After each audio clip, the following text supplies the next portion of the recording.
Halo teman-teman semuanya, perkenalkan kami dari kelompok 3. Kali ini kami akan mempresentasikan materi mengenai efektivitas perbaikan layanan terhadap kepuasan pelanggan.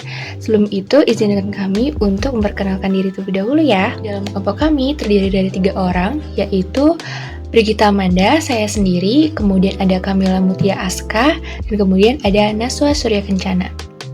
Kita langsung masuk aja ke bagian soal, di mana soalnya sebuah perusahaan ingin mengetahui apakah perbaikan layanan atau peningkatan kecepatan respon, keramahan, dan fasilitas yang dilakukan dapat meningkatkan kepuasan pelanggan, di mana peneliti mengambil 10 sampel pelanggan yang sama dan mengukur kepuasan mereka, di mana pretest atau X1 merupakan sebelum perbaikan layanan dan post-test atau X2-nya sesudah perbaikan layanan, dengan skor kepuasannya sekitar 0-100.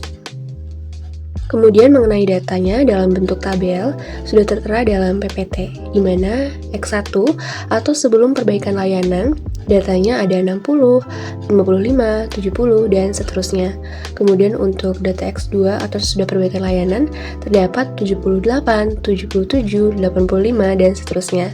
Kemudian pada bagian kolom selisih itu merupakan selisih antara X2 sesudah perbaikan layanan dikurang dengan X1 sebelum perbaikan layanan, di mana untuk menghitung selisih ini nanti akan saya jelaskan di PPT selanjutnya. Sebelum kita memasuki uji per sampel t-test, kita harus ketahui terlebih dahulu tujuan dari uji ini. Tujuannya adalah untuk membandingkan rata-rata dari dua kelompok yang saling berpasangan untuk melihat apakah terdapat perbedaan yang signifikan. Nah, untuk melakukan uji per sampel t-test ini terdapat asumsi atau syarat dasarnya yang harus dipenuhi. Yang pertama, data itu harus berskala interval atau rasio. Kemudian yang kedua, harus terdapat selisih antara kedua pengamatan atau difference dan harus berdistribusi normal. Kemudian yang ketiga, subjek yang diukur adalah subjek yang sama pada dua waktu yang berbeda atau dua kondisi yang berbeda, dalam arti sesudah atau sebelum.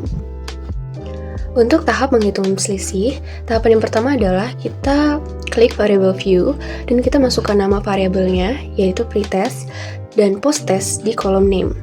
Kemudian kita pilih scale pada menu measure. Kemudian kita klik data view di bagian bawah dan masukkan data yang ada di dalam tabel tadi ke kolom data view sesuai dengan nama variabelnya. Kemudian yang ketiga, kita klik transform, kemudian compute variable. Kemudian langkah yang keempat, di dalam target variable kita ketik selisih, yaitu numeric expression, kemudian kita ketik pretest dikurang dengan posttest. Kemudian langkah terakhir kita klik OK. Setelah nilai selisih muncul, kemudian kita lanjut ke tahap uji normalitas selisih. Tahapan yang pertama yang kita lakukan adalah kita klik Analyze, kemudian Descriptive Statistic, dan kemudian Explore. Kemudian yang kedua, kita klik selisih di Dependent List. Kemudian yang terakhir, kita klik Plots, kemudian klik Normality Plot with Test, dan klik Continue. Oke, di sini akan muncul tabel dari uji normalitasnya. Ada statistik, DF, dan signifikansi. Juga di sini tuh ada Kolmogorov dan Shapiro. Karena data kita itu kurang dari 50, jadi kita pakainya yang Shapiro. Tapi kalau data kita lebih dari 50, kita akan memakai Kolmogorov. Nah, tabel ini menunjukkan hasil uji normalitas untuk selisih dua variabel, yaitu pretest dan posttest, dengan jumlah sampel atau DF sebanyak 10 orang. Karena semua nilai signifikansi pada tabel Shapiro itu 1 lebih besar dari 0,05, maka artinya data selisih variabel pretest dan variabel posttest berdistribusi normal. Selanjutnya di sini ada tahap per sampel t-test. Jadi kita back dulu ke menu yang sebelumnya, lalu kita klik Analyze. Dan submenunya itu kita pilih Compare Means, lalu kita klik Per Sampel t-test. Kalau sudah muncul kolom atau kolom yang kecil, bagian yang kecil itu, kita akan klik variabel pretest dan posttestnya, terus kita pindahin ke keduanya ke kotak per variabel dengan mengklik tanda panah yang ada di tengah. Lalu pastikan keduanya berpasangan, lalu kita akan klik OK. Nanti akan muncul tabel-tabelnya, jadi ada tabel per sampel statistik, lalu per sampel correlation, dan per sampel test. Setelah tadi kita sudah melihat data dan juga proses pengujian, sampailah kita ke kesimpulan.